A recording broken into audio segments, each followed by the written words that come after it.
Добро утро, добар ден веќе за некого. Влегуваме во третиот час од утринската програма на вашиот јавен сервис и како што веќе најавивме, почнуваме со разговорот за првата тема. Зборуваме за Еразмус Плюс програмата која што ја спроведува Националната агенција за образование, програми и мобилност во нашата земја, во Македонија. Еразмус Плюс програма која што има свој навистина голем број на придобивки за училиштата низ државата, па еден таков успешен пример ќе пренесеме во разговорот во продолжение и даваме одговор на прашањето зошто е важно училиштата да учествуваат токму во програмата Еразмус Плюс. Велам добро утро за Љубица Ружинска, координаторка на Еразмус Плюс проекти од основното училиште Лазо Ангеловски Скопје. Добро утро. Втора смена на работа ми кажавте денеска. Но работник сигурно, бидејќи работите во училиште, сигурно сте научени рано да станувате. Така е. Еразмус Плюс програма за која што со гордост зборуваме, бидејќи годиниве наназад голем дел од училиштата кои што активно учествуваат, веќе почнуваат да ги чувствуваат придобивките. Почнуваме со првото прашање за да дадеме вовети во успешната приказна на Лазо Ангеловски за важноста од вакви проекти за општо сите училишта во земјава. Така, нашето училиште започна со проектите од Еразмус програмата во 2016 година, значи тоа би дошло негде веќе 7 година успешно реализираме проекти. Почнавме со на мала врата со еден проект за да веќе достигнеме со поголем број на проекти во текот на годините. Придобивките од самата реализација на програмата се видливи уште на самиот старт. Пред се затоа што нуди можност на наставниците сега и на учениците во поново време да може да се вмрежат со партнери од различни европски држави.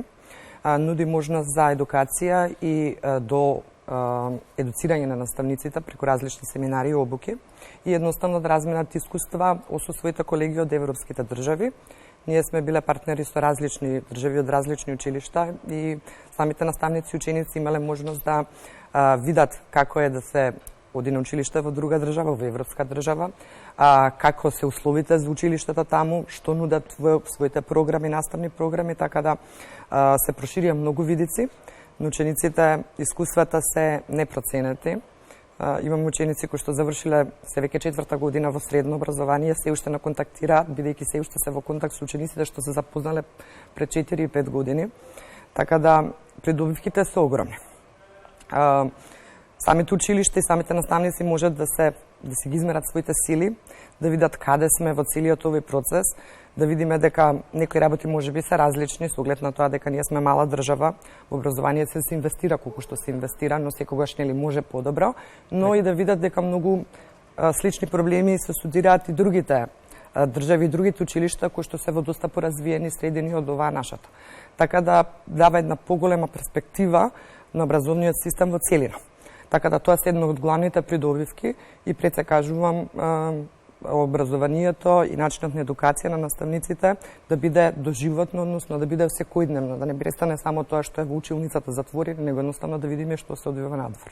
Сигурно од 2016 година па до денеска работите одат само во нагорна линија во однос на искуствата и на проектите, дел од искуствата и ги наброивте. Во овој одговор кога зборувавме за важноста од учеството на вакви проекти за сите училишта во земјава, ајде малку да се вратиме во 2016 година, кога почнувавте, па да дојдеме до оваа 2022. Во моментов дури на 4 проекти активни, што навистина е за пофалба, бидејќи за жал ќе кажам така, имаме училиште кои што се уште ги немаат разбрано бенефитите на Еразмус Плюс програмата, затоа и сакаме да ја презентираме вашата успешна приказна. Како беше кога почнувавте во 2016 година? Како е денес толку години подоцна? Почетокот беше да кажем и со зборови. Почетокот беше ентузијастички, иако беше многу неочекуван, несекојдневен, нешто што прв пат се судрив лично јас како координатор. Првиот проект кој што ја напишавме апликацијата беше оцената со многу големи бодови од страна на евалуаторите од самата програма. Големо изненадување за нас како училиште и тимот кој што работевме на подготовката. Така да тој прв проект некако длабоко во срцето мене ми е еден од најомилените, беше самиот, дека беше почетокот на целата оваа приказна, успешна приказна. Што беше тој проект? Проектот беше за креираме иновативна иднина и она што ќе се надоврземе на последното прашање, всушност тој проектот кој што до минатата година освои награда за иновативна настава во учењето, односно ИТА наградата. Беше проектот каде што потребите на училиштето ги оценивме дека училиштето има потреба пред се да се развијат дигиталните вештини кај наставниците, бидејќи пред ковидот некако ние предвидовме дека тие вештини на наставниците во иднина ќе им требаат многу повеќе него претходно. Така. И затоа и таа награда која што минатата година ја освоивме, дека 5 години пред ковидот ние увидовме, односно воспоставивме таа потреба дека дигиталните вештини во овој дигитален свет се нешто што на наставниците е елемент кој што недостасува и им треба наградување. Така да тоа беше тој проект. После тоа е К1 проектот, каде што е тогаш проектите се фокусираат на образование на наставниците, значи тренинг и обуки на наставниците. Во меѓувреме има уште 4 К1 проекти на различни теми. Секогаш темите се избираат според годишната програма на училиштето, според евалуацијата која што ја правиме и потребите на наставници за професионален развој. Во меѓувреме започнавме и К2 проекти, тоа се веќе проекти од стратешки карактер, каде што се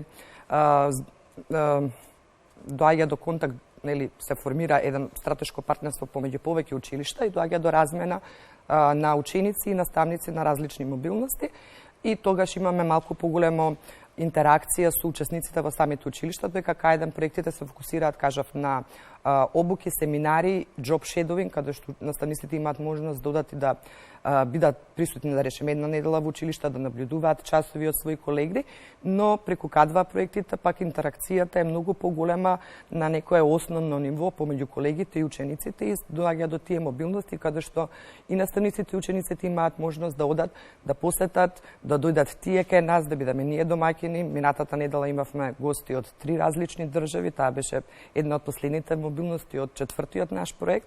Значи имавме гости од Латвија, Естонија и од Романија. Беа една недела во нашето училиште и во нашата држава. Се обидовме да покажеме како работиме во нашето училиште, едноставно да покажеме вината на нашата држава, бидејќи тие проекти имаат и културен елемент, значи да се размени, да се види нешто што е поразлично од другите држави. Они беа фасцинирани, никогаш не биле во Македонија, нешто начуле. Од нашата историја и од нашата култура имаат многу малку познавање и беа фасцинирани од сето тоа што го видеа овде од нашата бавина и она што го нуди нашата држава. Ете, да не одиме подалеку околу вмрежувањето на училишта од тука и од странство. Самата комуникација и самата близкост што ја создаваат наставниците, професорите со своите ученици во рамките на овие проекти исто така е од непроценлива вредност. Тоа го забележа во одговорот. Која е работата на координаторот? Кој ги смислува проектите? Имаат ли учениците учество со своји идеи, со своји иновативни решенија да придонесат во самите овие проекти, бидејќи не е само да се реализира проектот, туку и процесот на осмислување, исто така сигурно е доста важен за развој на мозокот на самите ученици. Так, секако, значи проектите ги пишува, односно ги сработува тим, на кој што јас сум координатор, вообичаено тимот е составен од наставници во зависност од која тема е самиот проект. Темите ги бираме според потребите и интересите на училиштата или нешто што сметаме дека е можеби елемент кој што недостасува и треба да се надоградува. Например, еден од нашите К2 проекти кој што моментално е сега при крај е создавање на училишен весник. Во тој проект се дојде до сознание дека во тие 5 училишта кои што бевме партнери, ниту едно училиште на ниво на држава немаат училишен дигитален весник кој што ќе биде пишуван, едитиран и воден од самите ученици. Текстовите да бидат наменети за таа возраст, значи да не бидат за од интернет, значи портали, она што е достапно во сегашноста, а можеби не е соодветно на таа возраст. И самите ученици изразија желба за такво нешто. Тоа е еден од нашите поуспешни проекти, бидејќи трета година поред нашето училиште има дигитален весник кој што има преку 200 натписи создадени од самите ученици на теми кои што самите ги бираат, интереси кои што нив им се блиски до нивната возраст и блиски до нивните соученици, така да секако дека учениците имаат голем елемент во она што се бира како тема на проектот и кои активности се планираат во рамките на реализацијата. Така. Добро, тоа ќе биде најверојатно и расник на наши едни колеги, новинари. Секако тоа бидете уверени, имаме тоа беше ова е четврта уствари група медиумска секција која што има во училиштето. Има ученици кои што на стартот веднаш покажаа капацитет и талент за новинари. Со моја препорака дел од нив веќе заврши и се запишаа во средно, да продолжат со тој интерес и се надевам дека можеби ќе завршат на овие клупи овде во иднина ваши идни колеги. Така.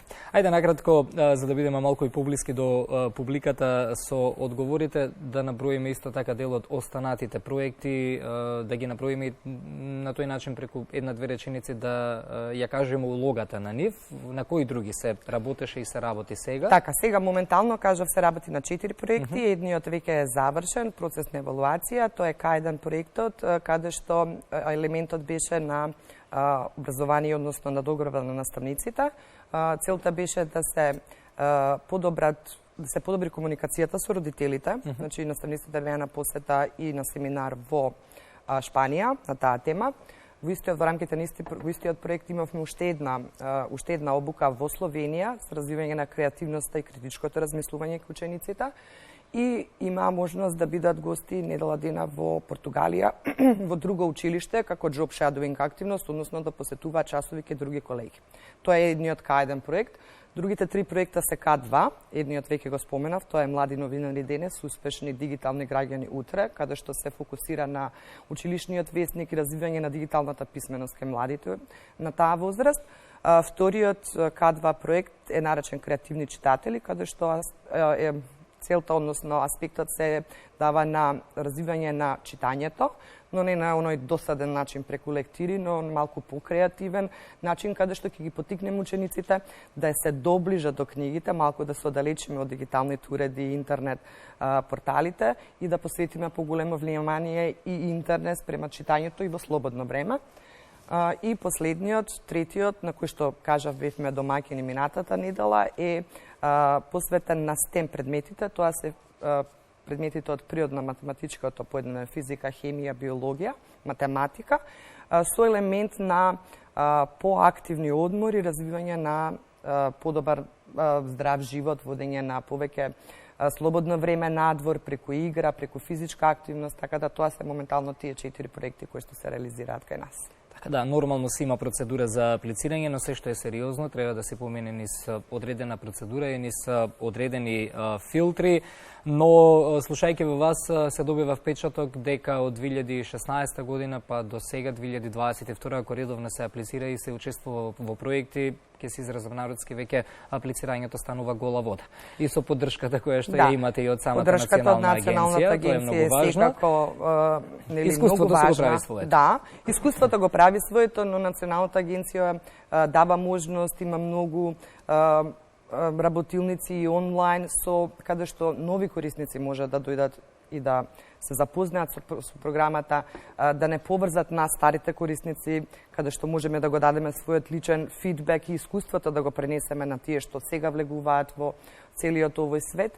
И едноставно нивната поддршка секако е бесцената, организираат разноразни настани и активности поврзани баш за тоа, така да би сакала да им се заблагодарам за нивната поддршка, барем во нашето училиште за цело овој период кога што ние имаме соработка со нив. Така. Сега самото учество на овие програми ви ја донесе Европската награда за иновативност минатата година. Ако грешам ќе ме поправите, единствено училиште во државава со ваква награда и што представува таа? Да, единствено основно училиште, значи таа награда Европската комисија воведе минатата година за прв пат на ниво на цела Европа. Од секоја држава може да се изберат всушност 4 представници, еден представник од основно образование, едно од средно, едно од високо и едно од основно, средно? Не, од овие што сам градинка? Не, организации. Организации, да. Добро, невладини организации, да. Јас со трета погодив, добро. Нашето училиште беше представник од основното образование, кажав едно единствено од оваа држава. Оваа година повторно ќе има аплицирање.